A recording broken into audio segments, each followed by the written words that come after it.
तो हेलो बच्चों, welcome to Krishna education classes. I hope कि आप लोग स्वस्थ होंगे, मस्त होंगे, जबरदस्त होंगे। तो प्यारे बच्चों, आज हम लोग जो है आवर्धन सूत्र को सिद्ध करना सीखेंगे, जो हमारे एग्जाम की दृष्टि से बहुत ही ज्यादा इम्पोर्टेंट है। तो प्यारे बच्चों, वीडियो को लास्ट तक देखिएगा ताकि जो भी आपके डाउट है वो सारा डाउट क्लियर हो जाए। ठीक है, चलिए अब हम लोग जो आवर्धन सूत्र को जो सिद्ध करना सीखते हैं। ठीक है, तो सबसे पहले प्यारे बच्चों, सबसे पहले जो है इस फिगर के बारे में जो है हम लोग लिखें। ठीक, लिखना क्या है तो लिखेंगे माना कि एम एम डैश।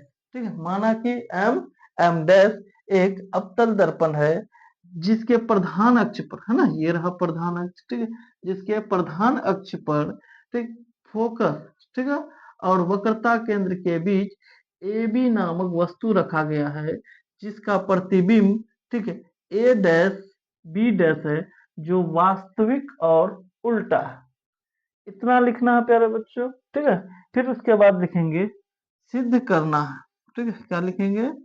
सिद्ध करना है। ठीक है, चलिए क्या सिद्ध करेंगे तो m बराबर माइनस भी बाय यू। ठीक है, इसको जो है सिद्ध करना है। ठीक है, तो प्यारे बच्चों ये बहुत ही ज्यादा आसान है। थोड़ा सा जो आप अगर इसे ध्यान से देखते हैं तो जो है पूरा डाउट जो है आपका क्लियर हो जाएगा।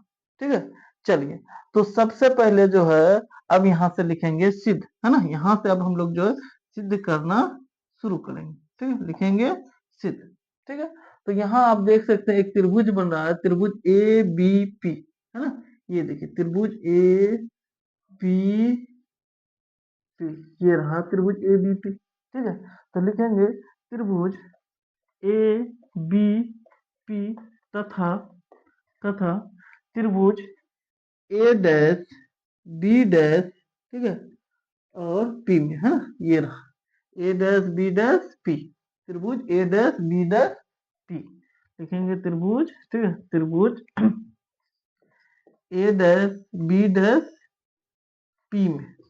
ठीक है, इन दोनों त्रिभुज को प्यारे बच्चों, इन दोनों त्रिभुज को जो है हम लोग जो है, ठीक है, समरूप सिद्ध करेंगे। ठीक है, इन दोनों त्रिभुज को क्या सिद्ध करना है? समरूप सिद्ध करना है। ठीक है, चलिए तो लिखेंगे अब यहाँ से देखिए प्यारे बच्चों, यहाँ से ये वाला कोण, कोण ए, ठीक, और कोण डैश ए, ठीक है, ये दोनों क्या है? 90 डिग्री है ना। तो लिखेंगे कोण, कोण बी ए पी बराबर हो जाएगा कोण बी डैश ए डैश पी बराबर 90 डिग्री। ठीक है, चलिए अगला देखते हैं प्यारे बच्चों। तो कोण, ये वाला कोण देखिए प्यारे बच्चों, कोण पी, है ना। ठीक है, और यहाँ से कोण पी, ठीक, ये दोनों कोण क्या होगा? बराबर होगा। ठीक है, दोनों कोण क्या होगा? बराबर होगा। कोण ए पी बी और कोण ए डैश पी बी डैश, है ना, ये दोनों कोण क्या होगा? बराबर होगा। क्यों बराबर होगा प्यारे बच्चों? तो परावर्तन के नियम से, है ना, परावर्तन के नियम से प्यारे बच्चों ये कोण आई है और ये कोण आर है। तो परावर्तन के नियम से क्या होता है? आई बराबर आर होता है। ठीक है, चलिए तो हम लोग लिखेंगे कोण, कोण ए पी बी बराबर कोण ए डैश पी बी डैश।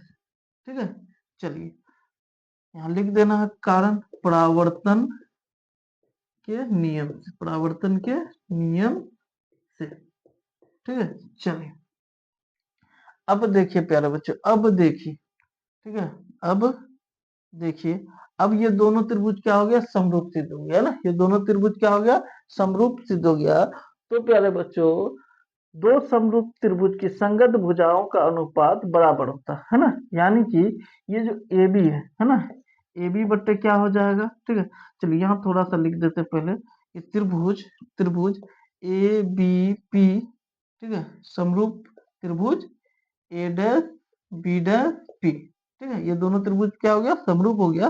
तो इसलिए इसकी संगत भुजा भी क्या होगा? बराबर होगा। यानी कि ए बी बट्टे क्या हो जाएगा? ए बी बट्टे हो जाएगा ए डैश बी डैश। ठीक, क्या हो जाएगा? ए डैश बी डैश। ठीक है, बराबर ये एपी है ना, एपी हो जाएगा, एपी बट्टे हो जाएगा प्यारे बच्चों ए डैश पी। ठीक है, चलिए तो यहाँ से देख सकते हैं प्यारे बच्चों, यहाँ से देख सकते हैं इसकी जो ये ऊंचाई है ना, ठीक है, इसको हम लोग क्या माने तो एच माने, क्या माने एच, तो ए बी क्या है एच है।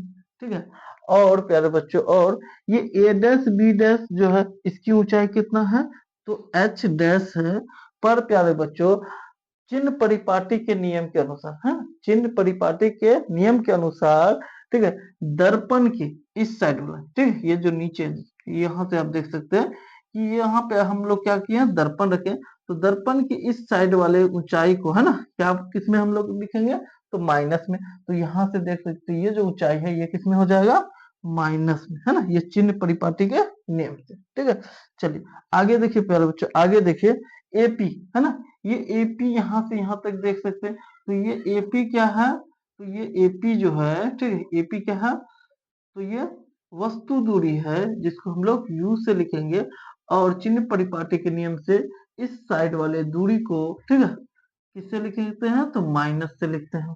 ठीक है, तो क्या हो जाएगा माइनस यू, ठीक है, बट्टे में आ जाएगा, तो ये वाला देख सकते हैं ए डैश पी, तो ये क्या है तो ये प्रतिबिंब दूरी है, ठीक, जिसको हम लोग लिखेंगे माइनस बी से। ठीक है, चिन्ह परिपाटी के नियम से जो इस साइड वाले दूरी को किस में लिखते हैं तो माइनस में, ये हो जाएगा माइनस बी। ठीक है, चलिए तो यहाँ से हम लोग क्या करेंगे ये माइनस और ये माइनस कैंसिल कर देंगे। ठीक है, चलिए अब यहाँ से क्या बचा तो इस माइनस को है ना, ये वाला माइनस को हम लोग यहाँ लिख देते हैं और इसको क्या करते हैं एच बट्टे एच डैश कर देते हैं, और बराबर ये क्या हो जाएगा तो भी यू बट्टे है ना, यू बट्टे क्या हो जाएगा यू बट्टे भी। चलिए अब देखिए थोड़ा सा ध्यान से, इसको क्या कर देते हैं पलट देते हैं, इसको क्या कर देते हैं पलट देते हैं, तो पलटेंगे तो क्या हो जाएगा एच डैश ऊपर और ये एच नीचे। ठीक है, तो बाया साइड वाला को पलटे तो दाया साइड वाला को भी पलटना पड़ेगा, ये हो जाएगा भी बट्टे यू। ठीक है, और यहाँ पे आ जाएगा माइनस। ठीक है, चलिए तो प्यारे बच्चों यहाँ से देखिए गौर से, ठीक है, यहाँ से, ठीक, ये वाला, ठीक है, एच डैश बट्टे एच। ठीक, तो हम लोगों को पता है प्यारे बच्चों ये क्या है तो ये है प्रतिबिंब की ऊंचाई, और ये क्या है तो ये वस्तु की ऊंचाई है ना, एच डैश जो है ये क्या है प्रतिबिंब की ऊंचाई, और एच क्या है तो वस्तु की ऊंचाई। ठीक है, तो आवर्धन की परिभाषा है प्यारे बच्चों, आवर्धन की परिभाषा है कि प्रतिबिंब की ऊंचाई और वस्तु की ऊंचाई के अनुपात को क्या कहते हैं आवर्धन कहते हैं, है ना। देखिए प्रतिबिंब की ऊंचाई और वस्तु की ऊंचाई के जो ये अनुपात है इसको क्या कहते हैं आवर्धन कहते हैं, और आवर्धन को हम लोग किससे लिखते हैं तो एम से लिखते हैं, आवर्धन को किससे लिखते हैं एम से। ठीक, तो इसको क्या हम लोग एम लिख सकते हैं तो बड़े ही आराम से लिख सकते हैं एम। ठीक है, यहाँ हो जाएगा माइनस एम बराबर भी बाय यू। ठीक है, चलिए तो एम बराबर ठीक भी बाय यू, इस माइनस को इस साइड कर देते हैं, तो यहाँ से आ गया m इक्वल टू माइनस भी बाय यू, जो हमें प्रूफ करना था, है ना, तो लास्ट में लिख देंगे प्रूफ। ठीक है, चलिए तो प्यारे बच्चों आई होप कि जो है आपको ये आवर्धन सूत्र बड़े ही अच्छे ढंग से समझ में आ गया। अगर समझ में आ गया तो प्लीज वीडियो को लाइक करें और हमारे चैनल को सब्सक्राइब करें, और